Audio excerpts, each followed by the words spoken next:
pessoal, uma análise de Ethereum, Bitcoin, né, no par Bitcoin Ethereum. Ele tá tocando aqui, tá começando a tocar nesse primeiro suporte. Esse suporte eu considero um suporte muito forte, porque foi ele que originou todo esse movimento de alta, que deu a força em Ethereum. Então, o primeiro toque nesse suporte normalmente vai gerar um repique. Agora, qual o tamanho desse repique a gente não sabe, né? O ideal é que tem que ser um repique forte o suficiente para quebrar esse topo bem aqui, ó, tá? Então, o repique precisa quebrar esse topo para marcar de fato uma inversão de tendência em Ethereum, tá? Precisava fazer isso, né? Como a gente não sabe se isso vai acontecer ou não, né? Se o repique vai ser fraco, vai ser forte, tem que garantir parcial quanto antes. Se esse suporte não segurar, nós temos um segundo suporte aqui embaixo, que também é um bom suporte, visto que esse fundo aqui também originou um topo que quebrou o topo anterior, e ele corrobora também com uma teoria de padrão M, que é um padrão que acontece muito no macro, que se eu pegar o fundo do movimento, marcar o topo, toda essa pernada de alta, ela acaba sendo devolvida numa pernada de baixa. E daria bem também nesse suporte aqui, tá? Então seria esse daqui o padrão M, que acontece bastante no macro em vários ativos, ó. Dá para desenhar assim mais ou menos, né? Se a gente for imaginar, tá? Padrão M. Bom, então qual que é a minha tarefa de casa aqui nesse gráfico Ethereum Bitcoin? Eu vou escolher um tempo gráfico grande, de preferência semanal ou 3 dias, tá? Tô no gráfico Heikin Ashi e eu coloquei um alarme aqui para máxima do candle anterior, tá? Se não romper, eu abaixo, né? Sábado amanhã abre um novo candle, eu abaixo para esse. Se não romper, eu abaixo e assim vou. A hora que romper, né, a máxima do candle, eu vou fazer uma entrada no Inversus e em Ethereum, tá? Vou colocar pouco, não vou colocar toda a minha posição ainda, porque pode acontecer, como eu falei, um repique que ele não rompe o topo anterior, né? Que seria esse o topo aqui, tá? Não rompe o topo anterior, bate na resistência e volta a cair. E daí eu vou começar a fazer preço médio, né? Em toda essa região aqui que eu marquei, tá bom? Em Ethereum Bitcoin. Então, 3 dias eu acho que é um gráfico bom, que é um gráfico que acontece menos rompimentos, tá? Principalmente em zonas de suporte, menos rompimentos falsos. Ou quem é mais conservador usa o gráfico semanal, tá bom? Bom, agora vamos para o gráfico Ethereum USD.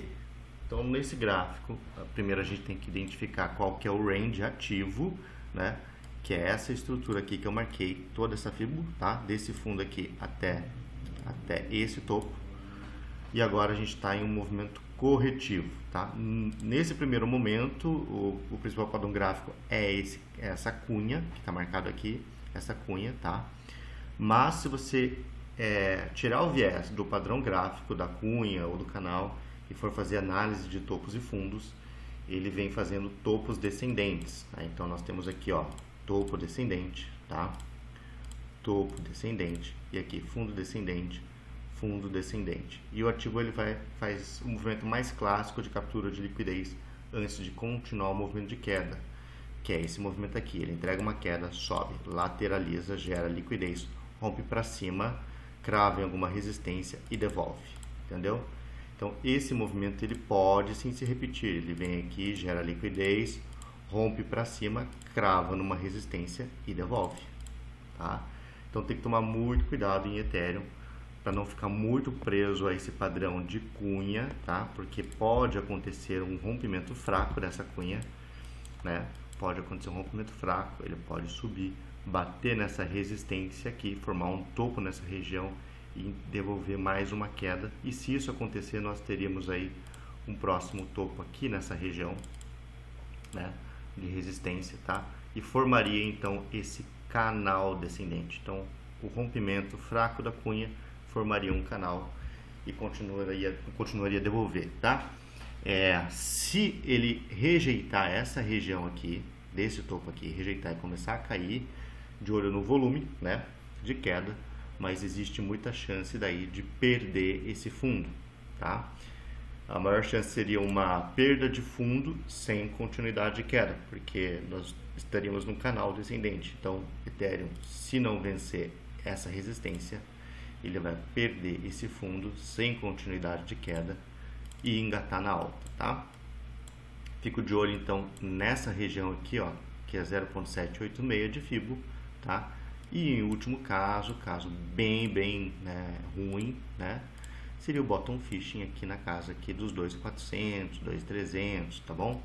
Seria isso. Então nós temos suporte aqui do bottom fishing, temos um suporte aqui desse topo aqui com essa ineficiência em 0.786, tá?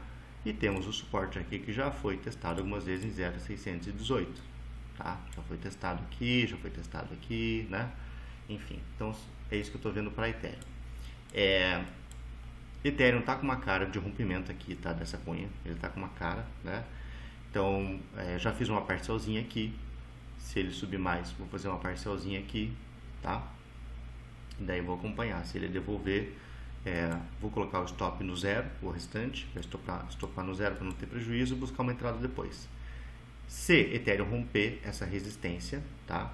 Aí de fato a gente vai confirmar então uma inversão de tendência no tempo gráfico diário, né? E esse aqui seria o fundo semanal de Ethereum, tá? E ao meu ver, se romper esse topo aqui, tá? Vai romper esse também. E daí Ethereum vai pro ATH, né? Quando isso acontecer, o que vocês vão fazer? Buscar entradas em pullbacks, tá? E aí a gente sai daquela fase de consolidação de mercado e entra na fase de criação de um novo range, entendeu? Então, quando o Ethereum romper esse topo, tá? Existem duas possibilidades, tá? De fazer um rompimento fake, gerar um paviozão e já devolver e voltar para dentro, né? Que pode acontecer. Ou se ele romper com força, o que ele vai fazer? O que vai acontecer? Se ele romper com força, toda essa fibra aqui, toda essa estrutura já vai ser uma estrutura mitigada e usada, e Ethereum vai criar uma estrutura nova, tá? De alta. Se isso acontecer, vai ser forte o movimento e vai dar pouca chance de vocês entrarem, né? E aí vocês vão utilizar aquelas outras estratégias do outro vídeo, entradas soviéticas, que eu postei no grupo de estudo. Lembrando que o mercado ele passa uma parte menor do tempo, né? Mais ou menos aí 25%. Em criação de range e o resto do tempo em correção, né? Então essa fase aqui que é uma fase difícil de entrar, vocês vão entrar em sobrevendas, vão entrar em setups de Larry Williams, vão entrar em cruzamentos de estocástico, entendeu? Se ele entrar nesse hype de romper esse topo e criar uma nova estrutura, e aí a nova Fibo seria possivelmente aqui desse fundo até parar, tá? Bom, então é isso.